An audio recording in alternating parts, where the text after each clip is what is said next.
Hello. Today I'm sharing with you the story of David, who is another of our Old Testament character studies. We've gone all the way back to creation in the book of Genesis and just marched right on through.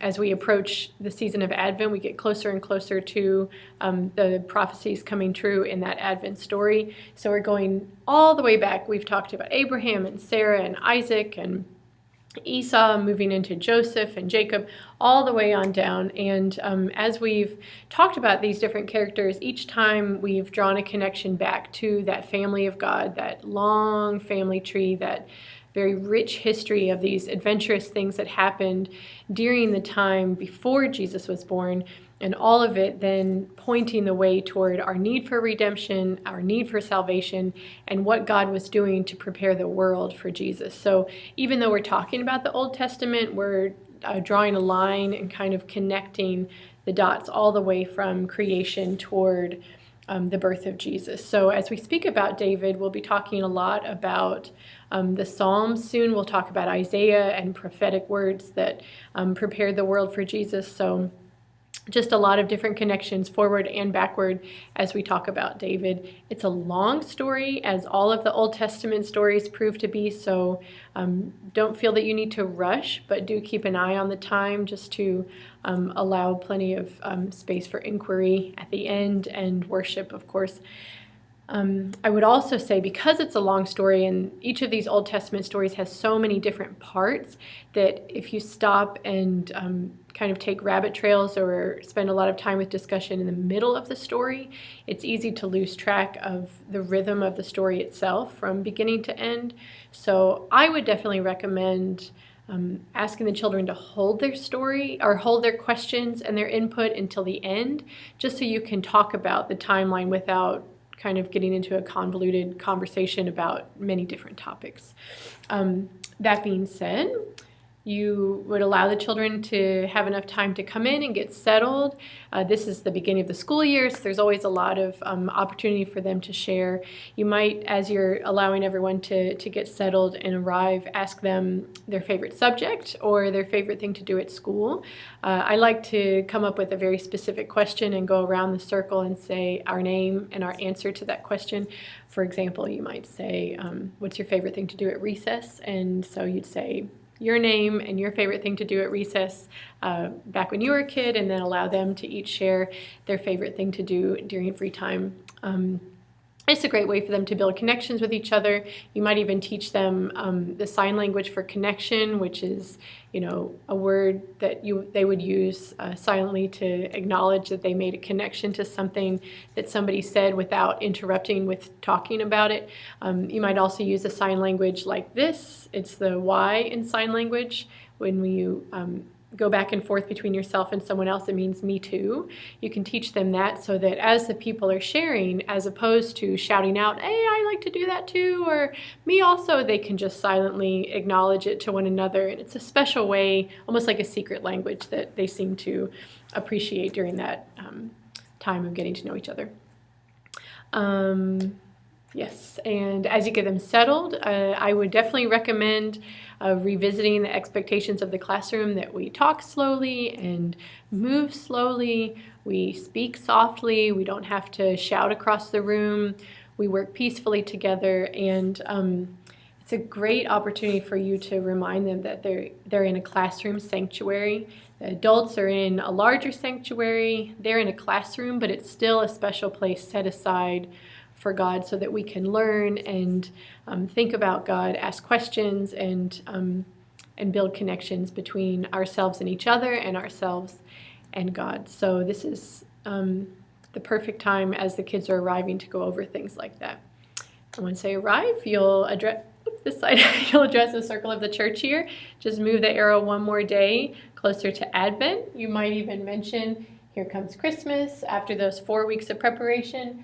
All the way around, you might even pay reference to Lent and Easter and the Easter season followed by Pentecost, just to kind of continue bringing those connections into the whole story, not just the Old Testament, not just Christmas, not just Easter, but that whole story of redemption.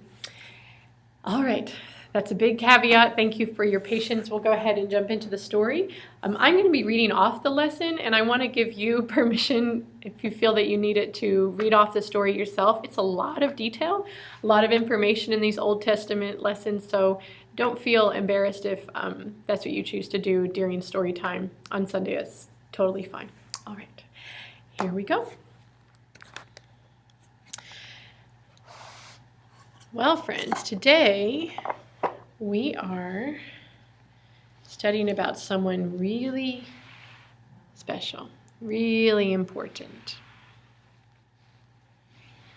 A purple underlay today. Usually, when we tell these stories, it's a brown underlay, isn't it? I wonder why we have a purple one today. Must be because we're telling the story of someone really important. I wonder who this important person might be. We've talked about Abraham, Sarah, Isaac, Jacob, Esau, the tribes of Israel, Joseph, Ruth, Moses. Goodness, we've talked about so many people. I wonder who we get to talk about today. Do you remember the story of Ruth? She and Boaz had a family. Their family led the way toward the greatest king that Israel had ever known. Do you remember his name? David, King David. Today we're talking about David because he was one of those important family members of Jesus who began to lead the way to prepare the world for Jesus. And we learn about David and the mistakes that he made and the good things that he did. But most importantly today, we get to learn about how he was one of God's family members. He was someone that was after God's own heart. Someone whom God loved very much, whether he made mistakes or whether he made good choices, especially when he apologized and asked for forgiveness. The story of David is an important one because it reminds us why we need Jesus, and it reminds us of what it is to be loved by God. Now, I'd like to tell you about things that happened in the city of Bethlehem. In the city of Bethlehem, where Ruth lived, we just learned about Ruth, as you might remember. Jesse made his home. The family of Ruth and Boaz, their child Jesse, made his home. Jesse was the grandson of Ruth. So Jesse, his parents, were Ruth and Boaz's children. One day, Samuel came to Bethlehem to see Jesse and his many, many, many sons. Some of them very old, grown up, some of them quite young, not too much older than you. When Samuel came to Bethlehem, we just learned about Samuel just the other day. When Samuel came to Bethlehem, he was looking for a king. He was looking for a new king to rule over Israel. God had given him a special job, given him a job of finding a new king after Saul. Samuel came to the house of Jesse because God had told him that the new king would be there. Jesse brought 6 of his sons. 6 of the sons of Jesse came to meet Samuel. But the new king was not there. Out of all 6 sons, Samuel said, "No, none of these. Not that one, not that one, none of the rest. He's not here." So Samuel said, "Are there any other sons?" He was thinking, God told me to find the king. So, is there anyone else? Is there someone that's missing? Jesse said, "Well, yes, there's David, but he's the youngest. He's the littlest. He's so young. He's out taking care of the sheep." Well, they called him in. "David, David, little boy, come on."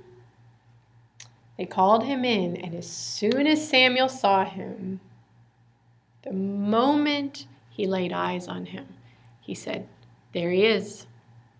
That's the one, the youngest, David." He took out some oil and he poured it on his hand and reached up to touch the head of David. The oil dripped down. I'll let you smell it soon. You might even be able to smell it just when I do this, or just when I do this.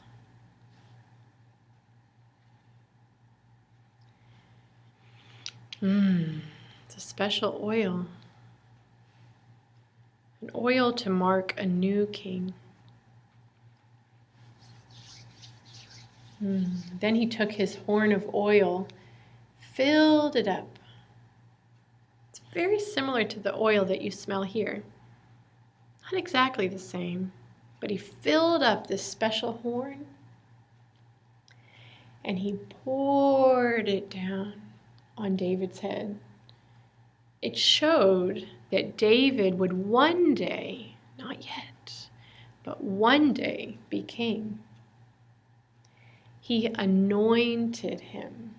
That means that he was showing with the smell and with the look of the oil and with the important moment of pouring it on his head, he was showing God's choice. He was showing who God had chosen, David. But this was kind of confusing because David was just a little boy, but also there was already a king. There was a king already in the land of Israel. His name was King Saul. He had been chosen by God too, by Samuel himself. But things had changed. He had something deep inside him, in his heart and in his mind, that was just tormenting him, making him a little crazy, making him sad and mad and frustrated. An evil spirit was in him. Saul continued to rule as king, even though he had that sadness, that madness, and that frustration in his heart and in his mind. He continued to rule. David knew that one day he would be king. One day, Saul died, and then it would be David's turn, but not yet. As Saul's sickness got worse and worse and worse and worse and worse, someone suggested that he needed music to feel better. Maybe you like to listen to music. Maybe your parents and your brothers and sisters listen to music. Does it make you feel better? Does it make you happy or peaceful? Well, someone suggested that Saul would be more happy and more peaceful if someone played music for him. So they invited David. Remember David? The same one, the shepherd boy, Jesse's son, the future king. They invited him to come play music because David was also very good at singing and playing the harp, playing music.